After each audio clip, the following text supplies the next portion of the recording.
casualidad, sing-sing sangla sa Cebuana, or should I say, yung telehente para importante de la Valiesa na kuryente si Mang Laurente sa gilid ng poste. In short, kung bago lang kayo sa channel ko, don't forget to like, comment, share, and subscribe, and hit the notification bell below para updated kayo sa really happening. So ngayon mga bangos, nandito ako ngayon sa bahay nila Sabi and Sophia. Tignan nyo naman, apaka-elegant ng bahay nila at hope soon ako din. Tara.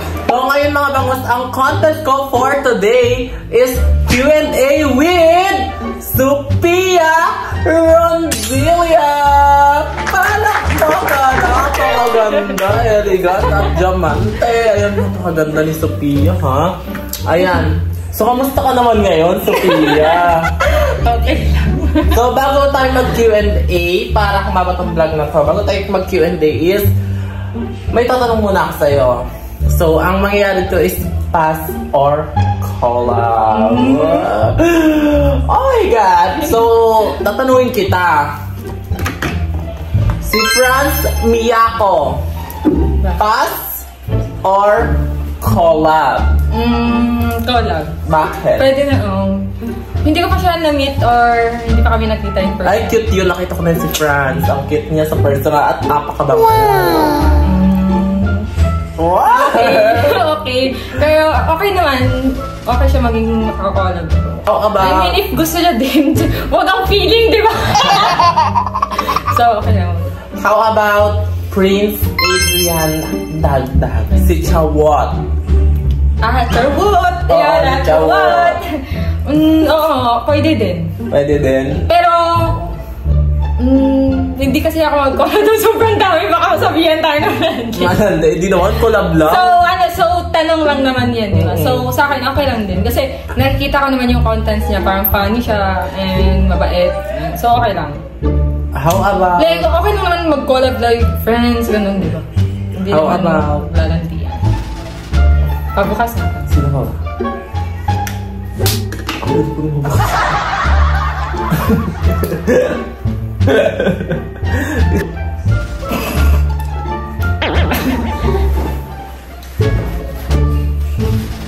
Dad! Dad! Ano yung baby ko? Noon nandito. Dulos nga siya. Hindi talaga. Uumpisahan na natin ngayon ang Q&A at syempre may twist to guys. Dahil bawat tanong na hindi sasagutin ni Sophia ay maghuhubad siya ng kahit anong suot niya. Lagot, wala ka masyadong suot. Ano to? Bayan ka tong best ko. Talaga kung kailangan kung hindi ka sasagot. Hindi, pwede naman yung mga So ito yung twist pwede guys. Naman. Oo, pwede. Ito yung pwede nga kung wala ka nang mahubad. Ba't di mo sinabi sa akin? Dapat nagbihis ako na madami. Hindi, kasi pag sinabi ko sa'yo is dadayain mo. So ito guys, pag sinabi ko kasi sa kanya, di ba guys, magsusuot siya ng marami. So hindi ko talaga sinabi sa kanya. Q&A na may twist. Maghuhubad siya ng kahit anong suot niya pag hindi niya sinagot. Ayan. Ayan, napapainom si Sophia. So the first question is, naka-move on ka na ba kay Sin? Oo. Ako yung puan ako. Paano mo nasabi? Kasi, ano ba? Happy! I'm happy na ako ngayon. Kung ano yung meron na ako ngayon, like, I mean, kung ano na yung estado ng buhay ko ngayon, okay na ako. Like, tanggap ko na siya. Like, I mean, yung parang kahit mag-isa na ako, parang tanggap ko na siya na parang wala na talaga, gano'n. Like, wala na talaga siya sa buhay ko. So, siguro masasabi ko move on na kasi parang tinanggap ko na. Like, nag-move forward na lang ako sa buhay ko na meron ako. Ano ang mga ginawa mo? Wag naman yung mga tanong na ha? Ayaw ko nga eh. Wag naman yung... Iba lang ang magagawa. Ito na nga. Ano ang mga ginawa mo para maka-move on? Sagot o hubad? Sagot. Kasi wala namang masama kung sasagutin ko yan. So, ano yung ginawa ko? Nung first break-up, syempre, parang umiyak. Syempre, dadamdamin yung sakit. Ilang beses ko umiyak? Hindi ko na sabihin yun. Isang tanong lang. Isang tanong lang. Wala na yun. So, yun, nag-move on, umiyak. nandito lang ako sa bahay nun lagi. Tapos, nag-focus lang ako sa work, like, binibis ko na ang sarili ko. Pero minsan talaga, di maiiwasan na maiisip mo. Siyempre, yun, tapos, ayun lang, damdamin lang yun sa kaya, tsaka, wala talaga akong kausap na iba nun. Siguro yung makausap ko lang friends ko kapag need ko nang masasyaran. Tapos, ina-advisean na lang nila ako. Nagiging okay naman yung naramdaman ko kapag na-advisean nila ako. Tapos, yun lang yung ginawa ko. Self-comfort, then, iiyak, tapos, yun, papatugtog ng sounds na broken. Tapos, hanggang sa tinitingnan ko yung mga pictures sa cellphone, pictures, memories, tapos unti-unti kong dinidelete. Nagtitira kasi ako yun. Hindi ko nilalahat yung pag-delete. So, yun yung way ko ng pag-move on. Like, dahan-dahan. Hanggat sa i-delete ko na lahat. Wait lang, relate. Relate. So, yun lang. So, next question. Alam naman natin na last time sa vlog nyo is nag-collab kayo ng ex mo. 2 years ago na ex mo. So, ang tanong ko, di ba may jowa siya ngayon? Kaya, for collab lang talaga yun. And, syempre, alam ko naman na may respect ka rin sa partner niya. So, ang itatanong ko sa'yo, if ever walang jowa yung ex mo na si Cybert, babalik ka ba? May pag-asa bang bumalik ka? Sagot o hubad? Sagot. Sagot. So, sagutin ko yan. Honest, honest, kahit na nakidlatan ako ni Lord ngayon, totoo talaga sasabihin ko. So, ayun. Hindi. Kasi hindi na talaga ako bumabalik sa ex. Pwedeng maging friends, pwedeng like mag-usap, pero hanggang friends lang, pero hindi na ako bumabalik. Kasi, ang iniisip ko, sobrang nasaktan ako, nahirapan ako mag-move on, tapos babalik lang ulit. Kaya, hindi. At saka stable ka naman ngayon. Kahit ako, pag marami akong pera. Hindi naman na marami pera ako. Wala akong pera. Diyos ko, magpamubuon talaga ako. Wala akong pera. Pero yun lang naman sabi ko, hindi na ako bumabalik sa ex. Lalo na kapag sinukuan ako, hindi na ako binalakan. Ba't ka pa babalik, ikaw? Huwag mo sabihin, babalik ka sa ex mo. Huwag kang... Hindi ako babalik. No, never. Sinukuan ka na nga, he lose the chance. Kaya, nung single ka na, bibigyan mo siya ulit ng access sa life mo. Swerte naman yan, di ba? So, thank you for that. At the same time, advice na rin sa akin. Advice na yun sa'yo. Thank you so much. So, ito, next question, Sophia. Kasi mukhang makinig ka dito. Ano na naman yan? Okay, di ba may kwadro kayo nila, Nix? Oo, so, meron. I-rate mo sila 1 to 3. Ay, 1 to 4, including you. Kung sino yung 1, 2, 3, like paano yung personality? Personality, beauty, overall, pakikisama, overall. So, i-rate mo sila 1, 2, 3, 4, including yourself. So, pakikisama, like pakikisama, beauty, personality, ganyan. Beauty, personality. Ipagsasama-sama mo sila. So, parang judge ka lang sa pageant. So, ayan, i-rate mo sila, sagot or hubad?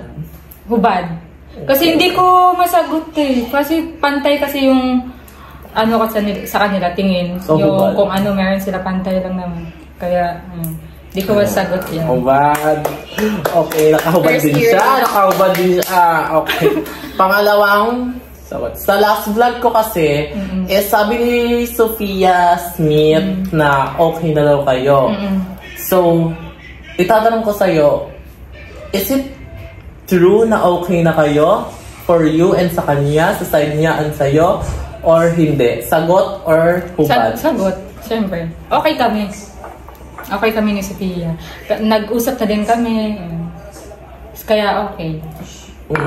Wala nang problem sa akin yun, yung sa kanila or... Basta wala na kasi tinanggap ko na. Yun nga yung part ng pagbubuon ka din. Nung una, syempre, nagalit ako kasi hindi ko in-expect. So, hindi naman natin maiiwasan lahat naman siguro ng tao or tayo, maramdaman natin yun. So, yun ang una, syempre, mabibigla ka. Pero pagkatagal, matatanggap mo na rin. Kaya, ayun, natanggap ko na, tsaka nag-usap na din kami, ayun. So, okay kami. So, kaya huwag kayo mag-issue-issue dyan na... Yes, kasi okay po sila. Okay kami, and friends, friends ko po si Sophia and friend ko rin po si Sophia. Dalawang Sophia. Sophia. Ayan. Next question! Magkano ang pinakamalaking income mo sa YouTube? Ay, hubad. So, sagot or hubad? Hubad agad. Kasi pag sahod, confidential. Hindi naman sa na malaki, kaya hindi ko sasabi, hindi. Wala lang. Ayaw ko lang siya. Ano mo yun? Ba't sinali mo sa tanong yan? Hindi niya i-share, guys. Kasi nga, pag sahod is confidential po yun. So, next question. Bakit kayo naghiwalay ni Sin? Ano sagot hubad? Or hubad? Ay, ito yan. Yung necklace. Hubad? Hubad. Ba't hindi ko sasabihin? Bakit? Confidential yun. Confidential? Oo. Wala ka na mahuhubad. Oh my God, the dress. O kaya tanggal ka na sa bracket. Parang familiar. Sino nagbigay niyan? Hindi yan kasali sa tanong. Sino nga? Sino nagbigay niyan? Hindi yan kasali sa tanong. Kasali na next question. Sino nagbigay ng kwintas mo? Sagot or hubad? Wala ka nang huhubarin. Wala ka nang huhubarin. Maghuhubad ka dito. Hindi, ngayon. Tingin? Ito, meron pa. Hello! Meron pa. Meron pa. Next question. Next question. Meron kasi ako nabasa na comment ng fans na si Sin daw, kaya daw kayo naghiwalay is napagod siya, na out of place siya. Kasi parang hindi daw feel ni Sin, hindi siya belong sa work nyo or na out of place siya sa mga ginagawa. As a content creator, hindi siya nakakasabay. So ayun daw yung naging dahilan. So sa tingin mo? So hindi naman siya yung nagsabi nun. Bali yung... Hindi, yung nag-comment ng fans. Comment lang. So sagutin ko na lang. Sagot or? So yung isasagot ko, based dun sa fans mismo. Wag hindi kay Sin kasi hindi naman sinabi ni Sin. About, i-explain mo lang sa mga Cynthia fans. So yung ma-explain ko about doon, hindi ko alam. Like, if yun man yung reason na napagod, parang hindi siya value. Kasi dapat sinabi niya. I mean, kung yun talaga dapat sinabi niya para mapag-usapan. So, kung ayaw niya pala or na-out of place siya, pwede namin pag-usapan, bigyan ng solusyon. Hindi yung mang-iiwan kasi dahil doon. Parang ang babaw. Kasi wala namang what yun? So, dapat pinag-uusapan talaga, mag-open up. Kung ayaw niya sumali, sige, sige, wag ka sumali. Mag-computer ka. Okay. So, ka na lang. Enjoy mo life mo. Okay lang. Basta sabihin mo sa akin para alam ko, para maintindihan kita. May puso din naman ako. Siyempre, mahal ko siya dati. So, naiintindihan ko siya if yun yung nararamdaman niya. So, sige, hayaan kita mag-enjoy sa buhay mo. Kung mag-computer ka buong magdamag, okay lang. Hanggang sa ma-find out mo kung ano yung gusto mong gawin. Tapos ako, syempre, mag-focus ako sa trabaho ko din. Doon, ayun. Kasi yun yung trabaho ko din, social media, di ba? Tsaka madaming nag-aabang sa amin, kaya, ayun, ginagawa namin yun. So, kung dahil doon na out of place siya, kaya napagod at iniwan ako, dapat in-open up niya sa akin, in-explain niya na ganun pala nararamdaman niya para masolusyonan at mapag-usapan at hindi humantong sa hiwalayan. Okay. Yun yung masasagot ko dun. Always open up kung ano yung reason ba't napagod. Kasi ang pangit nung iiwan mo lang bigla. Dahil doon. Hindi naman... Uy, hindi yan! Uy, huwag ka dyan. Hindi ako naiiyak. Makakalain nila na So, yun lang. Dapat mag-open up. I really feel the pressure. I really feel the pressure right now. So, wala naman akong masamang sinabi. Mga advice lang naman yun.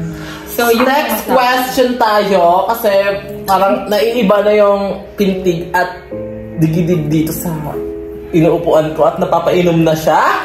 So, next question, if ever na makita mo si Sin, ano ang unang-una mo sasabihin sa kanya?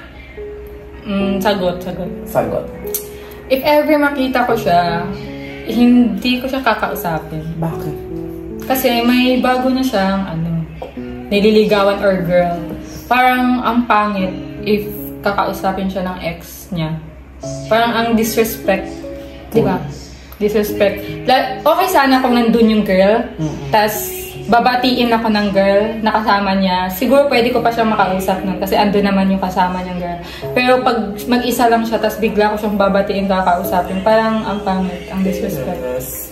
So, hindi ko siya kakausap. Guys, kasi sobrang, siya, may respeto siya sa kapwa babae. So, hindi ko kakausapin. Ang next question, natanggap mo na ba at napatawad mo na ba si Sin? Sagot ba o lagot? Sagot or hubad? Natanggap. Sagot o lagot? Sagot o hubad? Natanggap? Paano natanggap? Natanggap mo na ba yung breakup nyo na wala na talaga kayo? Okay. And napatawad mo na ba siya? Kasi ayun yung pinaka-importante sa breakup. Wala kasi kaming... Meron kasing... Parang may sagot na gusto kong galing talaga sa kanya. Kaya hindi ko masabi na fully napatawad. Pero okay naman na sa akin, tanggap ko na lahat. Pero yung masasabi mo na wala na fully okay, hindi ka pa fully healed? Hindi ko alam, hindi ko masabi talaga. Pero tanggap ko naman yung nangyayari na ngayon. Pero meron kasing, yun nga, yung hindi ko alam yung reason ba't napagod, hindi ko alam na ganun pala. Tsaka hindi niya ako kinausap ng, alam mo yun, yung sincere talaga, masinsinan, at hindi na-explain kung bakit, ano. Kaya hindi ko sabi. Ayoko magsinungaling din kasi. Ayoko magpa-as if.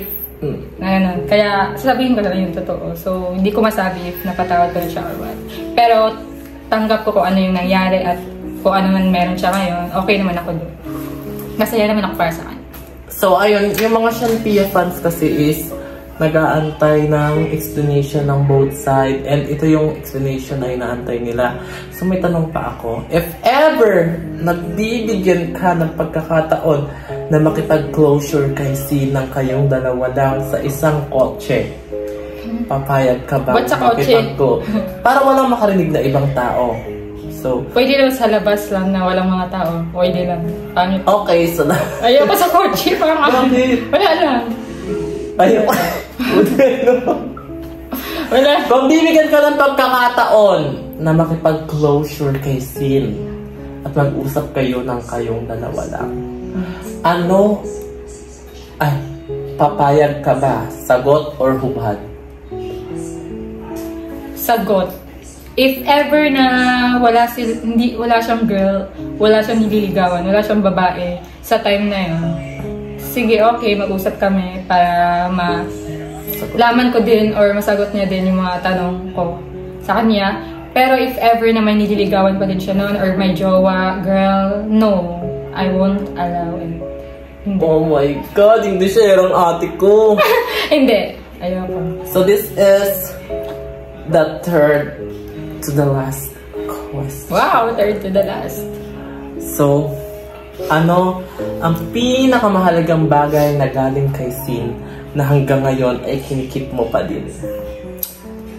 Madami na. Madami. Ano? Magbigay ka ng 3. Yung necklace, yung singsing, tsaka yung teddy bear. Yun. Next question. Who is your greatest love? Yung greatest love, yung pinakaminahal mo talaga na pinaka-hinahanap-hanap mo, solid yung memories nyo, basta pinakamahal mo, pinakamahal sa puso mo. Hubad. Bakit? Hindi ko masasagot, hindi ko alam. Sinuot mo ulit yung Hindi, ilan na necklace mo? Hindi, hubad. Alo? Hubad. Hindi ko masasagot yan kasi sa totoo lang, hindi ko talaga masabi if sino yung greatest love ko. Hindi ko ma-explain. Hindi. So, hindi ko masasagot. So, next question. Bakit kayo nawala sa Manix house? Kami. Napakadaming nagtatanong na ito na hanggang ngayon di pa nasasagot. Ayan, sa mga fans ni Sophia, ng Maritwis Johnson, Pia Sayabi, so ito na yung time na masasagot na yung lahat ng kasagutan nyo. Bakit nawala or umalis ang Maritwins sa Manix house? So, ito. Hindi naman sa umalis. Manix pa naman kami. Siguro sa Manix house, wala na kami doon. syempre kasi may new house. Ayan, kaya ayun, dito na kami tumira. Yan. So, hindi kami umalis kasi may dahilan or what. Kasi may new house and syempre, nag-try din kami na mamuhay na independent. Yon, independent. At kasi sobrang dami naman natulong ni Sir Malik sa amin. Nakakahiya na. So, ayun, nag-try kami na why not na try namin maging independent. And ayun. At alam ko namang super proud si Sir Manix. Next, yes, proud na proud si Sir Manix sa inyo at alam ko yun. So, next question, humarap ka sa akin. Ano na naman yan? Humarap ka sa akin. Wala na akong mahubad, guys. Humarap ka sa akin. Humarap ka. So, ano yan? kunyari, ako si Sin. Ako to, kaharap mo. Tapos, ako tong kaharap mo si Riri ha, pero sa utak mo ngayon, ako si Sin. Kung ano-ano ang mga sasabihin mo sa akin. Tingin mo lang sa akin. Dapat ako si Sin.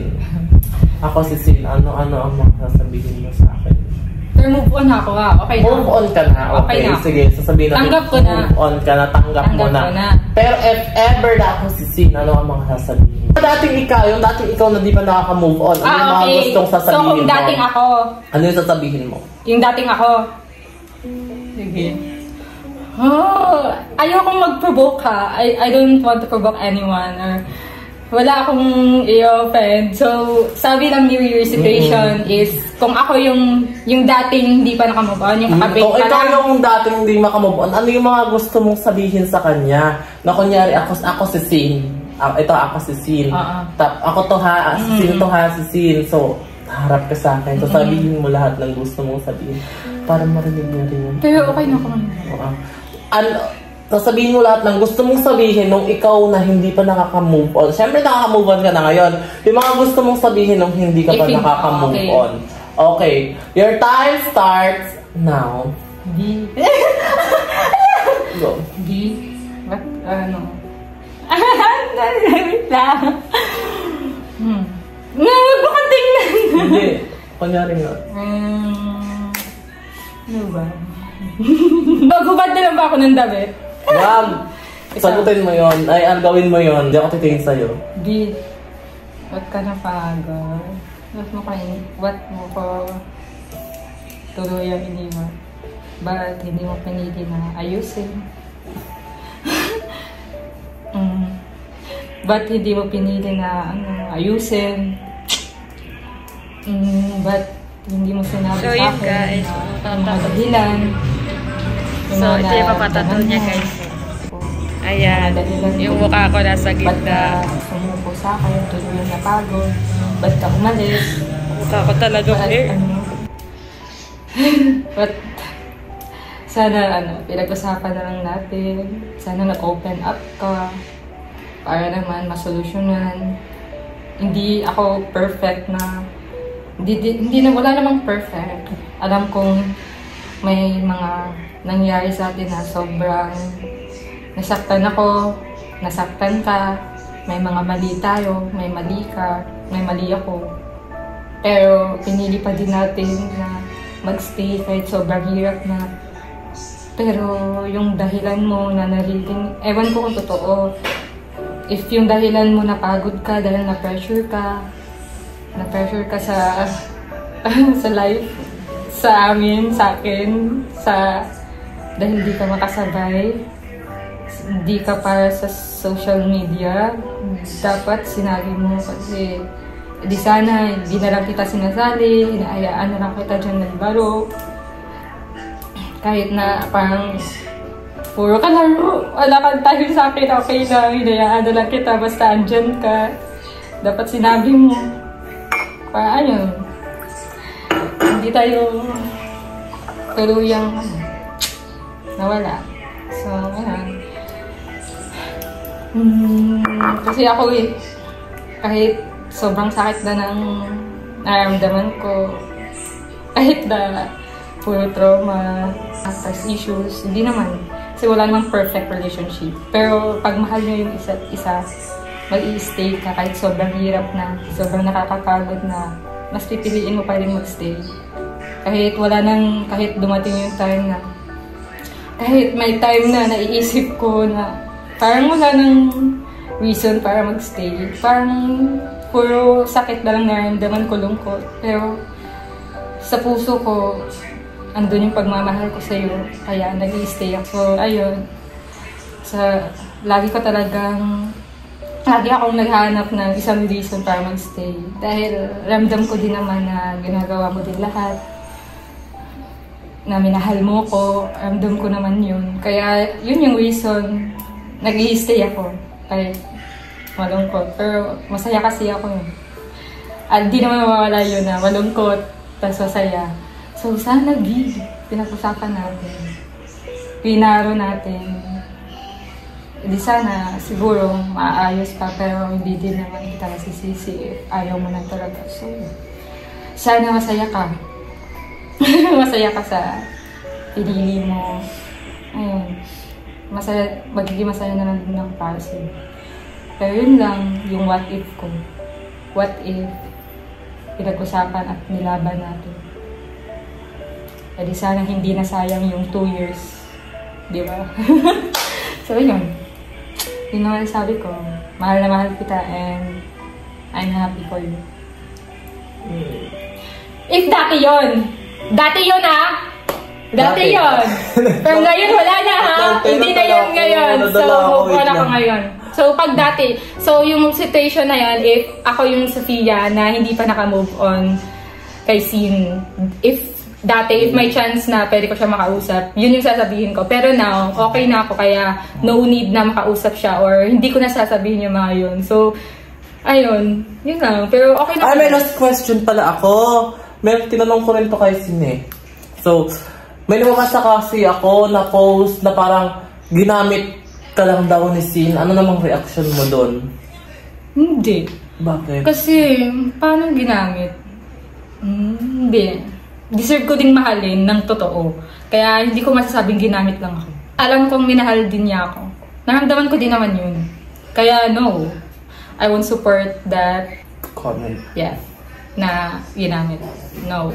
Kasi, I mean, mag-relationship for 2 years? Oo, for 2 years. Kakayanin ba niya yung 2 years tapos yung wala siyang nararamdamang pagmamahal kasi gamit lang? Hindi. Walang ganun, te. Ano yung pakikisama lang? Oh, no. Random yung pagmamahal. Saka mararamdaman mo rin, guys. Kung mahal mo yung isang tao, mararamdaman mo rin yun. Kung mahal ka niya or hindi, ikaw ba naramdaman mo ba na mahal ka? Oh. Ayun, guys. Ito na nga. Kaya, hindi ginamit. Sa experience ko ha, sa experience ko na nga, alam nyo guys, pag mahal mo yung isang tao, tapos siya hindi ka niya mahal, mararamdaman mo yun. Oo, mararamdaman mo yun. Kasi nga, alam mo na hindi ka mahal, ginagamit ka lang. Ramdam mo yun. Pero, pag ang tao mahal ka, at dahil mahal mo rin siya, ramdam mo rin yung pagmamahal niya.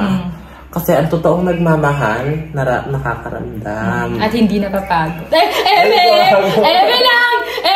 So, ayun. Yun lang sabi. So, yun guys, dito na magtatapos ang vlog namin, guys. Thank you so much, Sophia, for this super califragilistic expedition. Last comment natin. Dapat ko sabihin na. So, guys, okay na ako. Naka-move on na ako. Accept ko na lahat kung ano yung meron sa buhay ko ngayon. And I'm happy for them. I'm happy for myself.